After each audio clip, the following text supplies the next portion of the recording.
Brest, 1944. Four Rangers make their way through the craters in the heart of the Impregnable battery.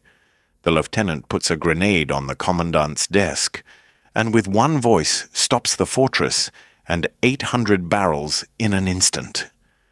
The chronicle of any impregnable structure begins not with concrete, but with the landscape.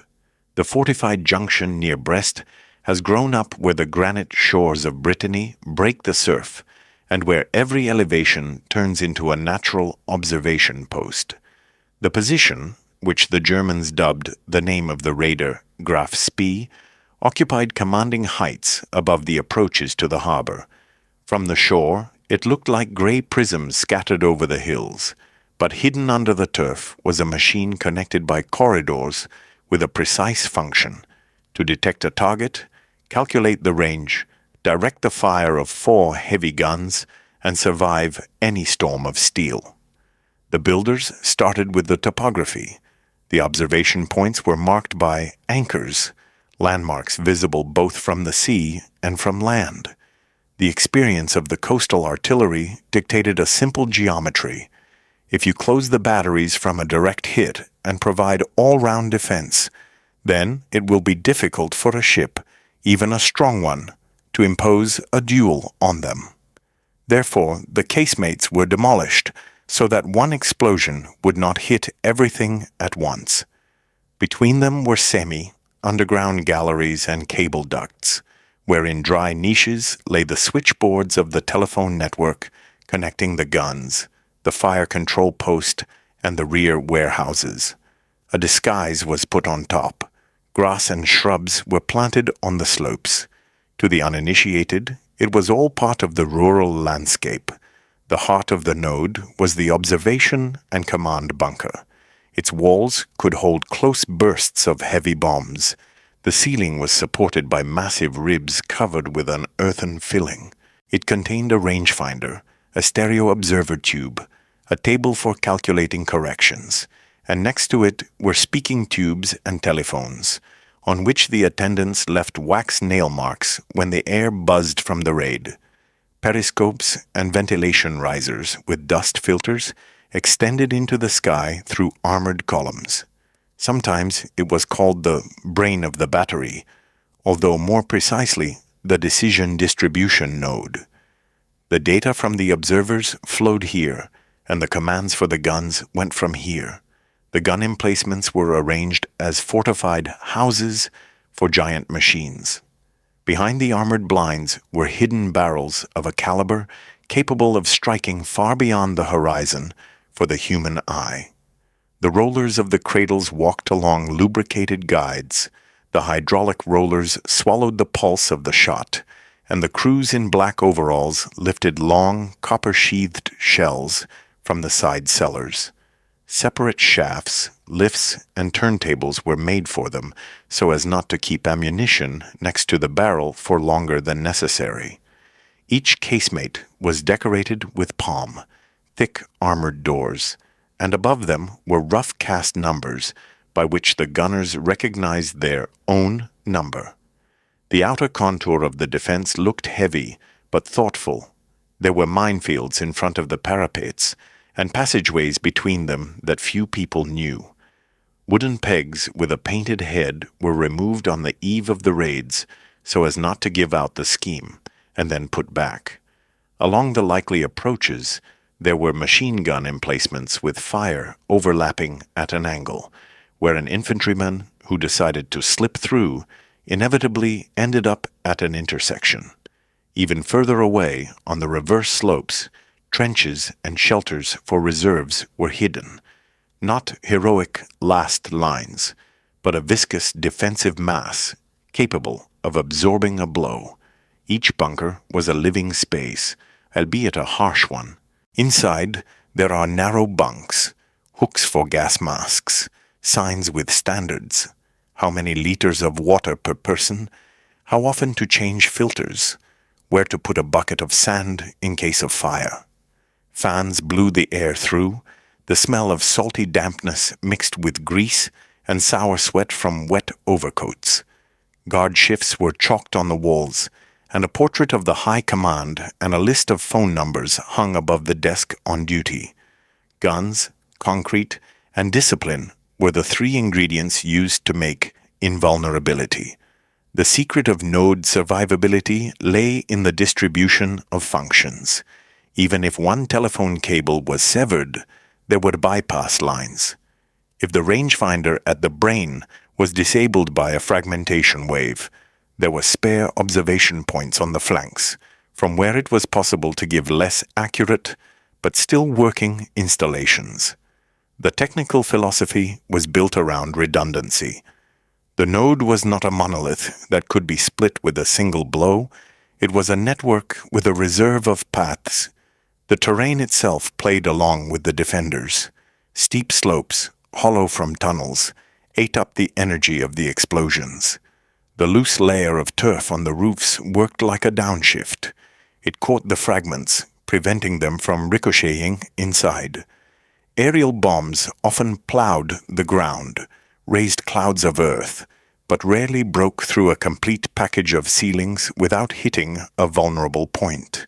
Artillery from land, working on a tip, methodically destroyed the above-ground part.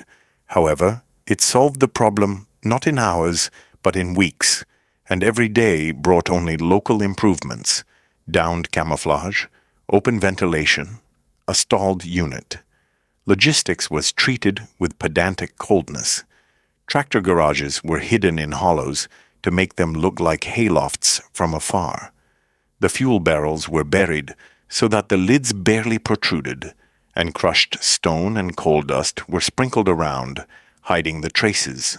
Shells and gunpowder were kept in separate rooms, separated by bulkheads like ship compartments. There were white arrows to the exit on the walls, because only a poster could navigate in the smoke and emergency lighting. At night, when the base stations turned off the searchlights, the hum of diesel engines was emitted from the bowels. Electricity was required not only for communication, but also for driving heavy machinery. The myth of invulnerability was also fueled by psychology. German engineers have absorbed the experience of the First World War and Normandy. Concrete plus earth plus the distance between the elements plus camouflage create a durability that seems absolute to those who see only the surface. From the side of the storming infantry and marines, the picture looked frighteningly simple. Everything you aim at is either hidden or not vulnerable to conventional fire. The bullets ground the edge of the embrasure to no avail. The grenades disappeared into the blackness of the gap and seemed to go out. There was an illusion of impotence, and an illusion is half a defeat. In fact, weaknesses have always existed and were determined by the tasks that this organism solved. Communication depended on the integrity of the cables and the serviceability of the switches. The ventilation is from the same shaft, covered with a canopy. Fire control depends on the fine geometry of measuring instruments and on the intermediate posts where trained people were sitting. The loads on the transport lifts during moments of intense shooting could create traffic jams in the cellars. Any accident at a node where everything was designed to be uninterrupted spread the consequences along the chain. There is no magical protection here, only engineering rationality with gaps. By the beginning of the autumn of 1944, the node had already survived raids and artillery preparation. Failures accumulated like problems in an old mechanism. In some places, the filters were changed less frequently. In others, the diesel engine was shaking more violently due to a worn-out support. Somewhere, there was a temporary twist in the cable trays instead of the standard coupling. The garrison knew how to patch on the knee, but any improvisation had a price: reduced reliability. Human tissue lay on top of the engineering fabric: fatigue, anxiety, rumors of breakthroughs in neighboring areas. Invulnerability required impeccable training and full faith in the system, and the war was waged by people who slept for 3 hours and wrote home in fits and starts. Anyone who looks at the node diagram only as a set of reinforced concrete misses the main point. It is a tool subject to several equations. The first is the equation of range and accuracy. Do you see the target and can you transfer fire at it? The second is the equation of time. How quickly does the node go through the detection, solution, shot cycle in a critical situation? The third is the stability equation. How many elements can be lost before the entire system goes into a state of failure? The more reserves, the higher the resilience, but the more difficult the management, and the more vulnerable the logistics. A systemically minded opponent doesn't argue with concrete. He argues with equations. Therefore, the node's dossier certainly featured soft targets, pickup routes, shift schedules, light conditions in dugouts, sentry habits, and the order of reports. A moderately accurate map of these habits sometimes cost more than an aerial bomb. If you know when the door to the communication corridor opens, you can be there before the machine gun on the flank finds out about it. If you understand how a phone call sounds in the rangefinder room, you can walk past the attendant under the noise of the raid. The complexity of a system designed to protect itself creates bottlenecks. This is the law of big machines. The culmination of the image of invulnerability was in language. Documents called bunkers impenetrable, soldiers' conversations called them concrete turtles, and newspapers called them fortresses of the Atlantic Wall. The epithets did not strengthen the walls, but created an aura that all subsequent commanders had to deal with. Any attack on such an object began with the destruction of a myth. Otherwise, the plan turned into a self-confident list of actions. To destroy a myth is to see a node not as a monolith, but as a network of functions, materials, people, and habits. This is the key to the following chapters. Invulnerable is not a characteristic of matter, but a temporary assessment of the observer until someone selects the correct sequence of steps. This was the starting position. Ahead is the story of how this machine, designed to survive hurricanes, encountered not a hurricane, but a small, risky, human algorithm in which calculation is juxtaposed with audacity. But before it started working, the node remained itself, a quiet underground city where the hands of clocks and telephones whispered that a big war was going on outside the concrete, and inside there was a service according to instructions, day after day maintaining the illusion of eternal strength. The history of the Rangers begins long before the concrete of Brest. Back in 1942, the American Army created units that were supposed to think and act like a scalpel, not a hammer. The British commandos became a model: small groups, high autonomy, relying on speed, surprise, and initiative of junior commanders. In Scotland, at the Agnacary base, recruits were chased through swamps and cliffs until their muscles did what they needed automatically, and their heads learned to notice details that an ordinary infantryman loses under a cascade of orders. A simple doctrine emerged from this testing ground. A small group can disrupt a large system if it knows where to push. By June 1944, the 2nd Battalion had already managed to write its name in the Chronicle of Normandy. They landed under heavy fire on the Omaha, stormed the Pointe du Hoc cliff, lost men, and returned to the ranks. Their motto, "Rangers lead the way," was not poetic hyperbole. It was a verdict on constant adventure. Those who were taught to think beyond the rules, but not beyond common sense, were sent to the place where the map ended. It was such people who ended up near Brest at the end of the summer, where the complex of batteries, corridors, and minefields still held its defenses, although it rang from constant blows. The Rangers' internal code was based on two simple rules. First, don't confuse boldness with noise. movement, shadow, the rhythm of footsteps, the pause before the grenade is thrown. All this is quieter than orders. The second is to make a decision before the opponent. In close combat, procrastination is measured not in minutes, but in breaths. Whoever first imposes the situation has a chance to impose the outcome. Therefore, it was not just the best shooters who went on patrol, but people whose hearts did not argue with their brains when it was necessary to make a strange, risky, but prudent move. Lieutenant Robert T. Edlin grew out of this soil as its extreme form. His nickname, Mad Lieutenant, was not about suicidal bravery, but about the willingness to make a move where most would prefer to wait. He spoke little and explained the solutions even less often. Subordinates understood this way. If the commander has already moved, it's too late to discuss. If it's still worth it, you need to think together. Outwardly, he was not one of those movie characters who are recognized by a sparkling chin. He looked like a man who doesn't sleep too often, dry, collected, with that look that jumps over subject to task after subject. His personal tactics mixed three components. The first is monotonous discipline, checking magazines, grenades, harnesses, route repetition, communication gestures.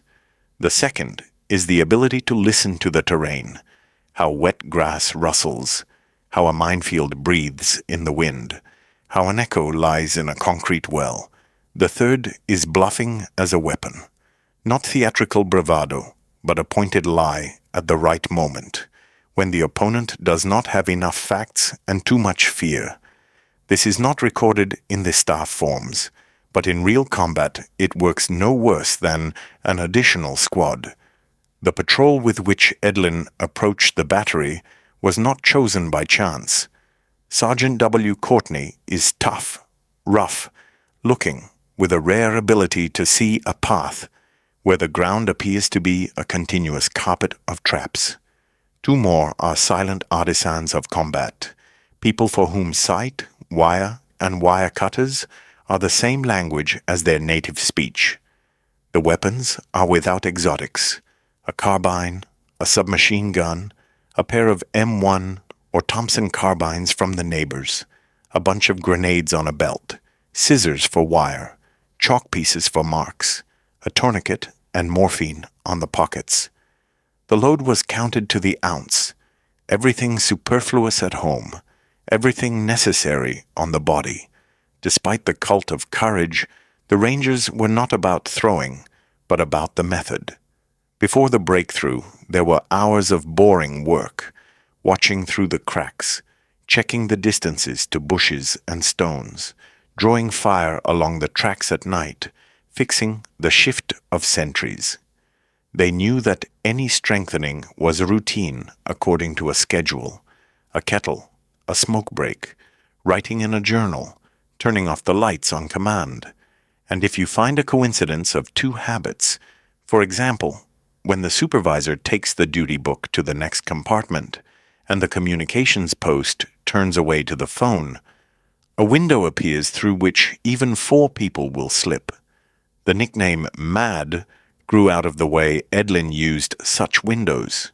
He didn't go into them, he expanded them, sometimes with his own figure, sometimes with a made-up argument. In close contact with another officer, he looked not like a hunter, but like an accountant.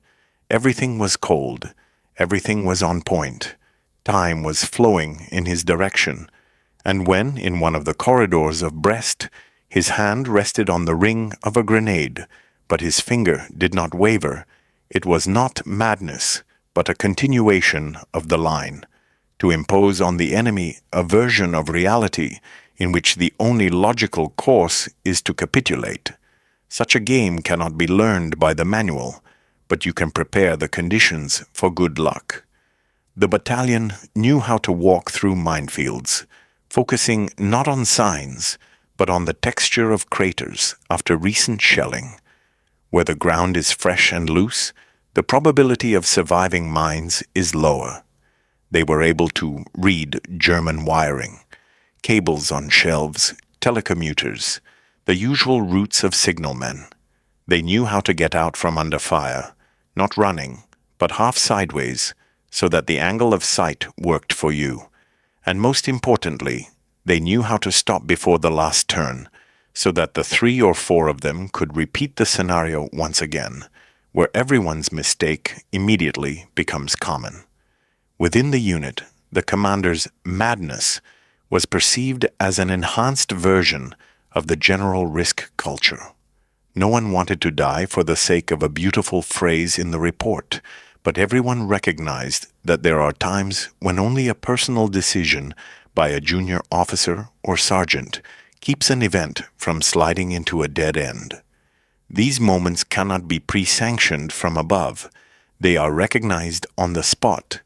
Therefore, the Rangers were taught not only to shoot and run, but also to choose, right now, with this information, in this wind, what to do.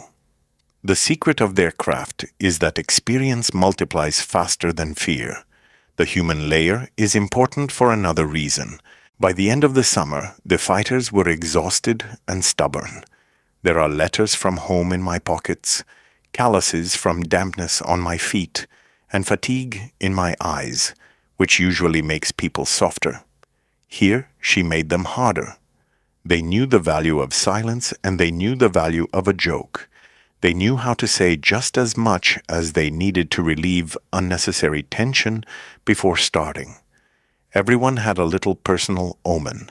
Someone was adjusting a belt, someone was touching a medallion, someone was looking at the sky.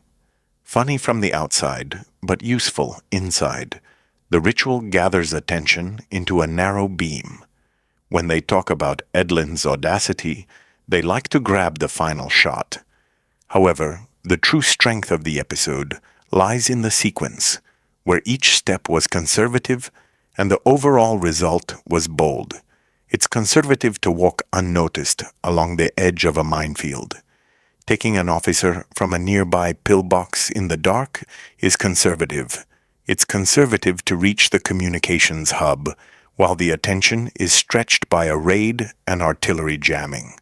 But it's brave to make this whole engineering system stop and believe in one voice.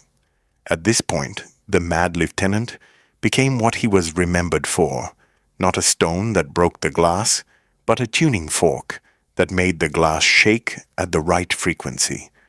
Rangers come to war as a negation of bulkiness. They exist as long as the paradox works. A small force achieves an effect disproportionate to the number of barrels. Therefore, they are not rich in statistics, but they are valuable in turns. And if the first section of our history dismantled the architecture of the inaccessibility, then this section explains why the small had a chance.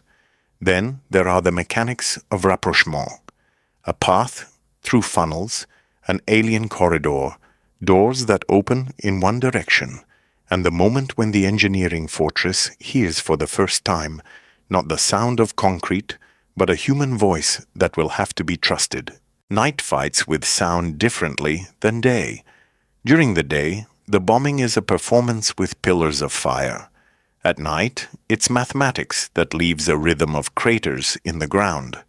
The Rangers didn't need the force of the explosion, but its wake, a circular bowl-shaped niche in the turf, lightly dusted with granite crumbs, with charred edges and sparse grass around the edge. Such bowls formed a chain, barely noticeable to those looking from above, and invaluable to those coming from below. Mines are rarely laid on a fresh crater. The explosion knocks out and pulls apart everything that was within a radius of several meters, and the sappers do not have time to redraw the canvas of the field overnight. This was the first message of the terrain to the scouts. Go here. The journey began with a conversation of silence and discipline. The first were the eyes, the two that don't talk but show. The stop gesture is a half, turn palm. The under me gesture is a short snap of the fingers. The left gesture is a palm leaf cutting off the air. On each segment, check the ground with a bayonet or knife at an angle of 45 degrees. The goal is not to poke, but to feel the density. Loose, like fresh flour, the earth is safer than the one that crunches with a thin crust of dried soil over a packed filling. The smell caught my nose. Cold gunpowder, raw roots, metal. Metal is an alarming sign, but not a verdict. Fragments lie everywhere, and the mine filling betrays itself not by its brilliance, but by its geometry. The second layer is hearing. Concrete breathes at night. A warm sound periodically leaves the ventilation shafts, like a sigh through a linen collar. If the wind carries this whisper with a specific frequency, it means that there is a serviced mine somewhere nearby, and therefore people. The patrol turned off when the sound became too linear. A straight path to the bunker is a straight path under the machine gun. The funnels provided not only support for the legs, but also a jagged line of movement, from which it is more difficult to remove the sight. Any bullet requires a trajectory, and a trajectory likes predictability. The minefield is not a carpet in the classic version, a solid area with uniform surprises. Here it was a patchwork quilt, tellers for anti-tank guns, spring mines, on tripwires against infantry, bushes of barbed wire interspersed in such a way as to force a person to take an extra step in the wrong direction. The Rangers were not looking for a clean lane, but for a sequence of solutions. If a tripwire stretched like an invisible line, it wasn't torn. It tears loudly and informs the observation post exactly where someone climbed. They intercepted it, moved the loop by the hummock, and fixed it with a small fork made of wire, so that if accidentally touched, it would work when no one was awake. This is not a textbook, this is practice. It is sometimes safer to make a false break into the void than to leave a nervous rope behind your back. The craters provided shelter from the light. The night artillery worked in rare bursts, but each flash burned through the eyes, followed by a second when everything around looked like a negative. We moved into this negativity, 1.5 steps without jerks, with a short freeze after each weight transfer. The foot was placed not in the center of the bowl, where the water collected a clump of clay, but on a shelf closer to the edge, where the soil holds better. It was impossible to fall. Falling meant unnecessary sounds, the smell of crushed grasses and sandblasted scree, which the post hears. And yet, one day, a chill passed over my face, thin as a hair on my cheek. Was it an invisible thread, a stretch, or a trifle? Checking with a gloved palm. Inhale, exhale. It's nothing. A vole slipped through and left a trail in the dew. The nerve closes back. The patrol stopped in front of the first strip of wire. The wire is not a wall. The wire is an algorithm. We need to find out which nodes are carrying the load, which ones are added for the look, where the pegs are old, where they are fresh. The fresh peg smells of wood, and there is no whitish moss hanging on it yet, which clings to everything in the humid air of Brittany. The scissors did not work in a straight line. They cut the side ones, leaving the bearing ones so that the painting from the tower would not lose its correctness.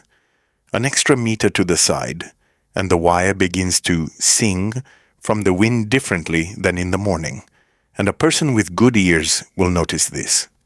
The cut-through knots were secured with a soft cloth so that they would not ring when pitching.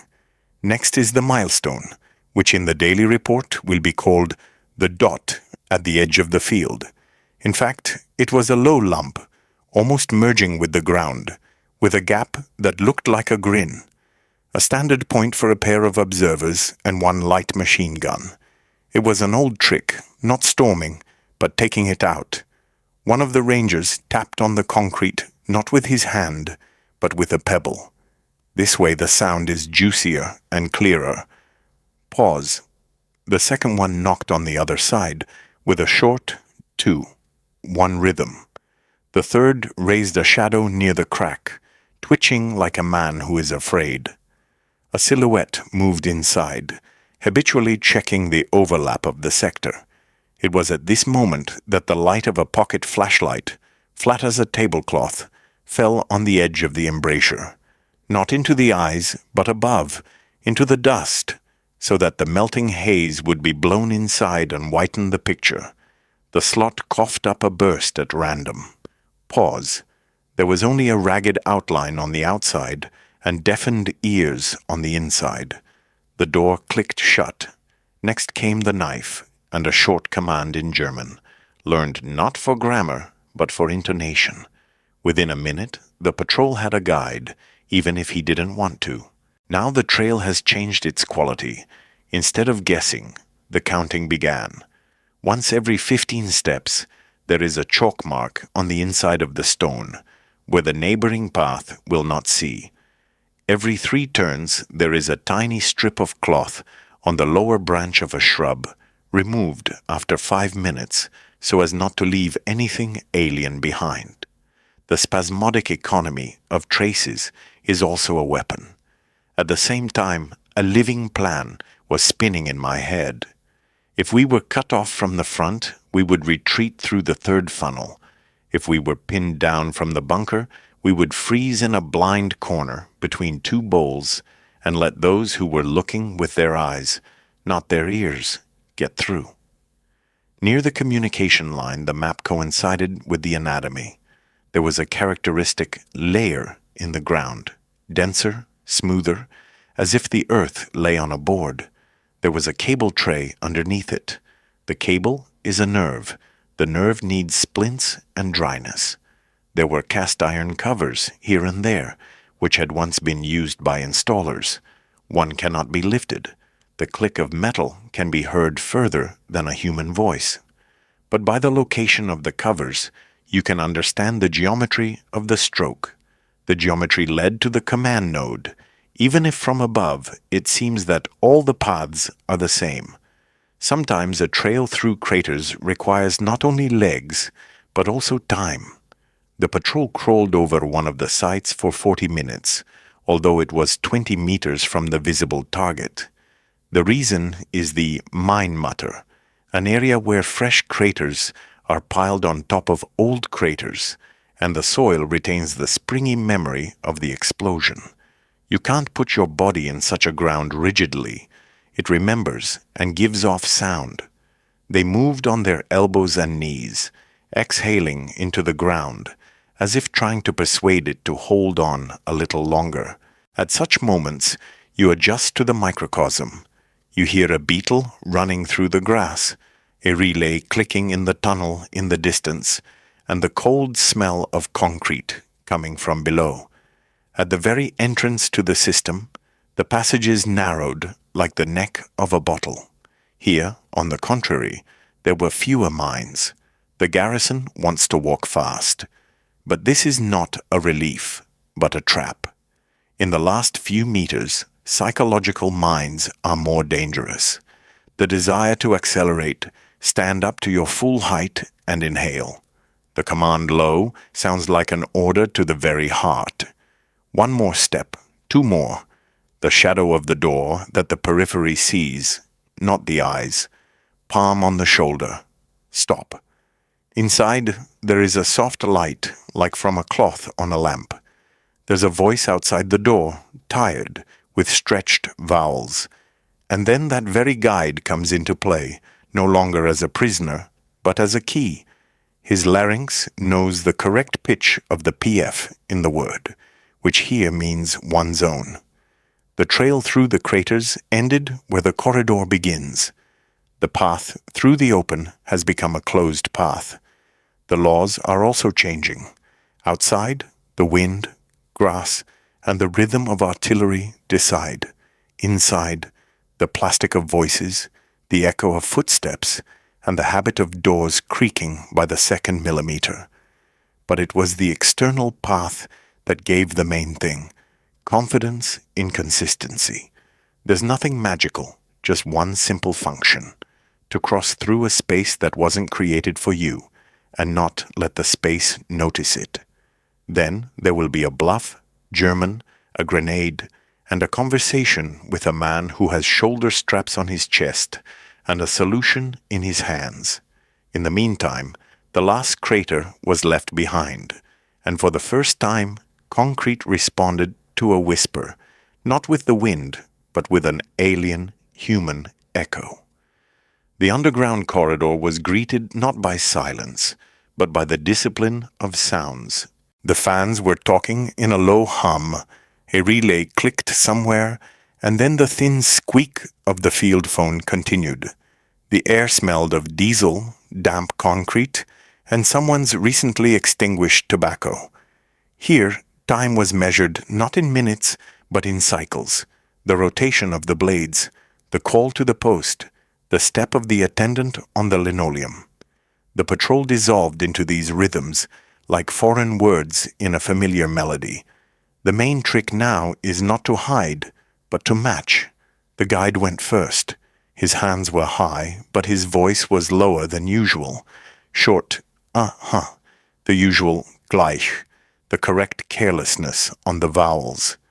That's what a man who's tired of checking other people's passes says. A signalman was huddled in the corner, hugging the headset cord with his elbow.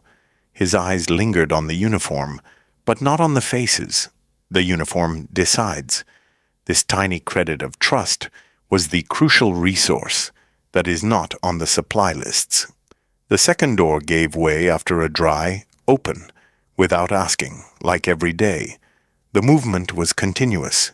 Stopping raises questions. The command bunker was not the hall of a movie villain. A narrow room, low ceilings, a steel table with frosted glass on the lamps, on the table, tablets, tubes, a wooden ruler with a recess for a pencil. There's a niche with a phone on the side and a filing cabinet against the wall. A man with a tired back and attentive hands was sitting at the table. The shoulder straps on his tunic informed him that decisions were made from facts. He looked up, habitually waiting for the next report. Habit became his vulnerability. Edlin stepped so as to occupy both the light and the center at once. His hands were already working. The left one was on the edge of the table. The right one was at the grenade, which he had taken out in advance, back in the corridor, when he realized that the return trip would be shorter only after the right phrase. The cotter pin was removed. The pin was in his fingers. His palm held the lever, turning the metal into a promise. He placed the grenade on the table as one puts a seal on an order, firmly, evenly, without posture. At that moment, everything else, doors, telephones, schematics, turned into decorations for a conversation between two people. The first words decide the speed. If you start with the volume, there will be shooting. If you start with a plea, there will be a delay. Edlin started with the fact, your battery is surrounded. This was not the truth in the full sense, but it was a plausibility, supported by the noise of artillery outside and the usual logic of war. If the enemy reached your table, then the front was torn. The second fact is to be quiet. 5 minutes and you get people out. Otherwise, this table becomes the door to hell. The grenade didn't scream. Inertia spoke for it. The third fact is personal.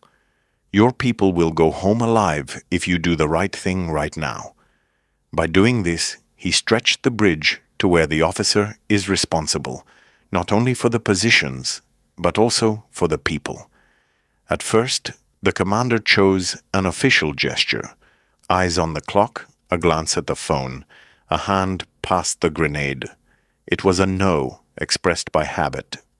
Edlin shifted the center of gravity.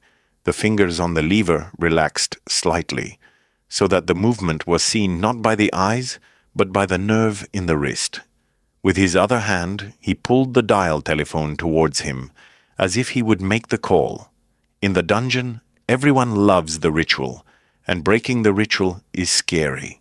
The ritual here said, The commander is calling. Reality showed that someone else would be calling now. The psychology of this moment is obscenely simple. All participants understand that a grenade on the table is not a legal argument, but she is a metronome that beats out a short clock pattern. Inhale, exhale, decide. The commander was looking for familiar supports, a map, a diagram, a tube. There were no more of them because the space had shrunk to a circle with a radius of an elbow's length. Any movement in this circle could be the last. In such conditions, rationality rapidly loses weight. Taking care of oneself, people, and the residual value of an object after surrender comes to the panel. Adeline played exactly on this register. The adjutant looked into the next room. A young face, surprise, a voice on a breath. He saw not an enemy, but an anomaly. A strange officer, a strange knife in a holster, a grenade on the table. Adeline curtly, confidently, and without shouting, ordered him to close the door in German. The intonation of the order inside the system worked better than any gesture. The door closed, and the room became quieter. It was another small installation of the ritual. Let everything look like an internal conversation of the authorities. The commander made a choice. He didn't reach for the gun, not because he was afraid, but because he realized that the gun was no longer a weapon, but a brake, and the trajectory of his arm was too long. He reached for the speaker system. In such bunkers, it is a chain of wires and amplifiers connecting casemates, barracks, and warehouses. A short flip of the toggle switch, a dry ring of a call. The voice that was used to shouting, according to the table, now sang someone else's phrase. Ceasefire. Prepare to leave without weapons. Act on my signal. At that moment, the fortress turned into a theater, where one voice decides how the curtain will come down. Capitulation should not be romanticized. This is not an epiphany, but a cold protocol in a new environment. The officer understood that the battery was exhausted, the connection was in trouble in some places, the finishing would be delayed, and the personnel would become a senseless target. He was choosing between two types of losses, and he chose the one where people stay alive.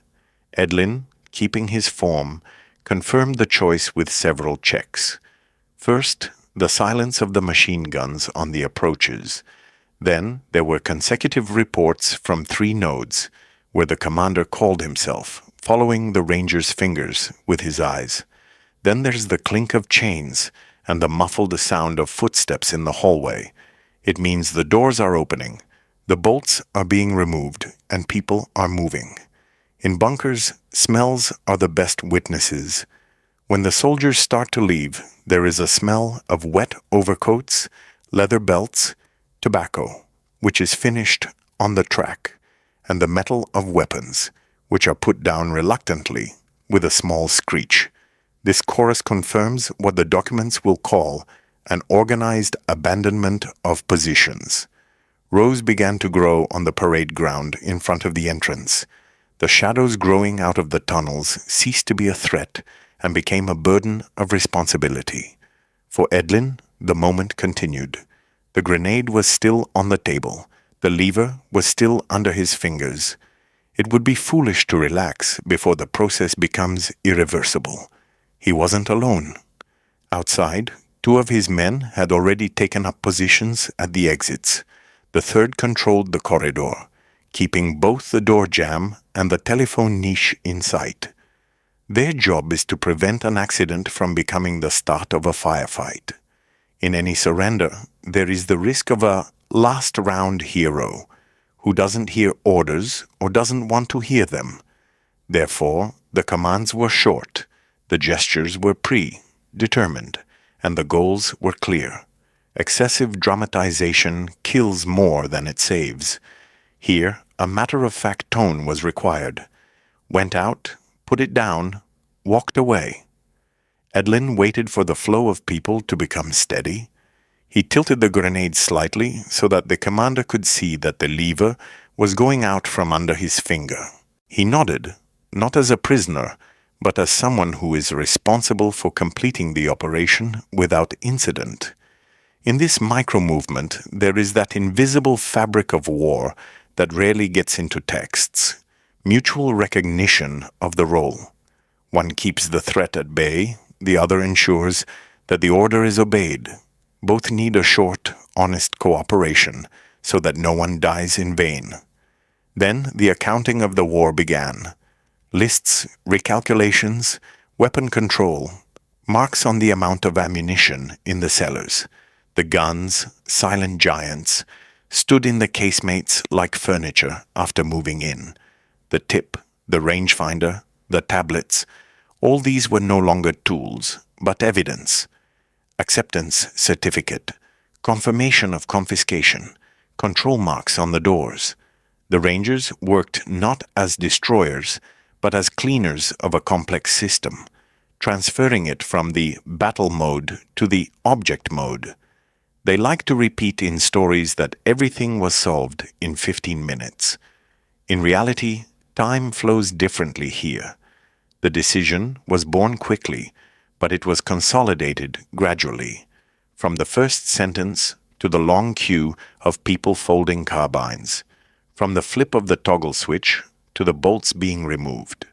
15 minutes is a convenient unit of measurement for audacity. The actual measurement is the number of steps that fit into the correct order. Perhaps the only real secret is how a sequence of small, seemingly conservative actions suddenly turns into a strategic effect. When the latter separated from the weapon and the key rooms were secured, Edlin returned the grenade to the pouch. The hand lingered for a moment, not as a gesture of victory, but as a mark of the end of the role. Concrete became concrete again. Air became air. Telephones became telephones. But the attitude towards the object has already changed. This is no longer a fortress, but a place where people survived and the guns fell silent. The commander, who chose speech instead of a shot, was placed under escort, but he was allowed to collect his documents and lock the cabinet with his personal belongings. Respecting the form is also a way to end a fight. Outside, the night continued its work. The wind stirred the grass over the craters where the patrol had been sneaking. That's where this chapter began, and that's where it ended. There is a human geometry between 2 points, a position, a corridor, a table, a grenade, a voice. Wars have a common denominator, noise. Rare episodes have another thing, clarity. Clarity is when one person turns the chaos of systems into a short, unambiguous choice. From this clarity, disputes, legends, myths, and documents will grow. Everything that needs to be discussed further, analyzing where engineering ended and psychology began, where myth replaced fact, and where fact turned out to be stronger than myth. Stories like simple formulas. An absolutely invulnerable bunker surrendered to one private soldier in 15 minutes. In one phrase, both drama and morality. But simple formulas are not a microscope, but a magnifying glass. They enlarge the contours, erasing the structure. Brest shows how a legend grows up in a place where engineering, logistics, fatigue, small group tactics, and the cold calculation of a commander responsible for hundreds of people intersected. To see the event in 3 dimensions, it is useful to analyze 3 layers: myths, facts, and lessons. Let's start with the myths. The first is absolute invulnerability.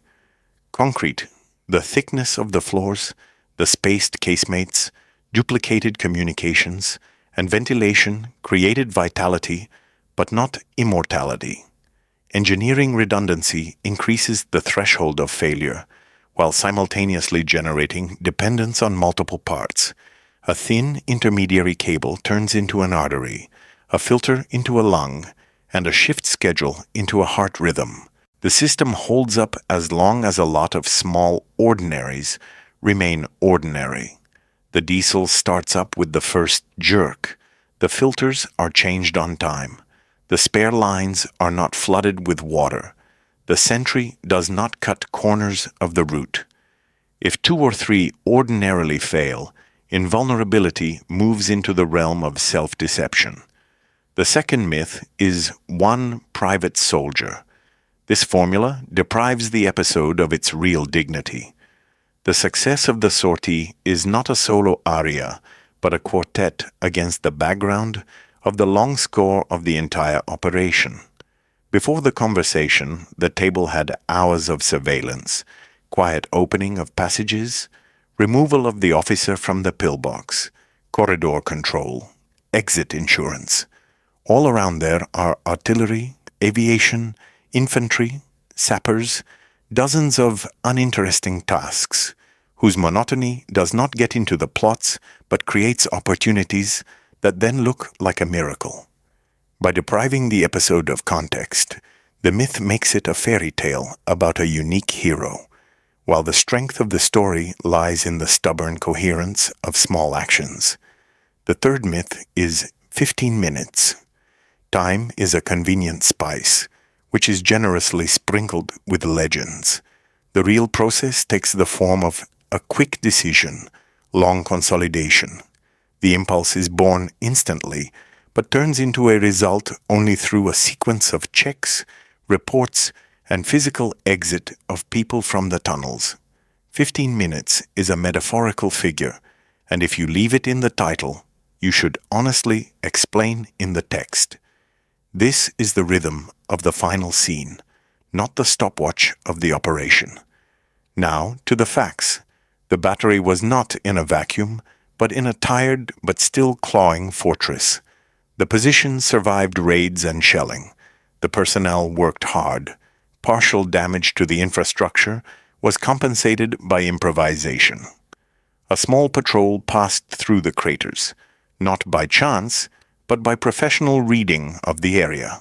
The corridors were traversed through a combination of form, language, speed, and confident acting out of an inner ritual. The garrison commander decided to surrender, not because of hypnosis, but based on a rational assessment. The resource is exhausted, the damage is civilian and military meaningless. People are more expensive than iron. The grenade on the table became not a mystical talisman, but a catalyst, a material center of gravity that shifted the balance of the conversation. It is important to fix one more fact. Morality is not an ornament, but a variable. Psychological pressure does not fall from the sky.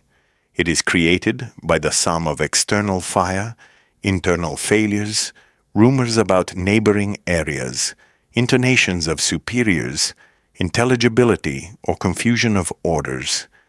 In such an environment, a decisive voice with an understandable threat can sound louder than any explosion. This does not make the episode a focus. On the contrary, it embeds it into the socio-techniques of war. Where people and machines are connected in a system, it is possible to influence both the nodes of iron and the nodes in their heads. What does Brest teach? The first is goal setting. Beating the system generally is expensive and slow. It is more reasonable to look for narrow necks, where the effort of the 4 changes the behavior of the 800. Communication and the figure of the commander have become such a neck here. This is a lesson for modern systems, from cybersecurity to infrastructure networks. Excessive redundancy without a clear operating model creates not eternity, but a tangle of dependencies that can be pulled in an unexpected place. The second is exploration as a craft. The romance of raids dissolves when you see how much attention is spent on the dirt under your nails, smells, humidity, the singing of the wire, the order of changing posts, the geometry of the cable hatches. It is useful to respect this tediousness in the documentary text. She explains miracles better than any epithet. The more carefully the details are described, the clearer the large effect. The third is the economics of risk. There are two types of risk: unsystematic and cumulative.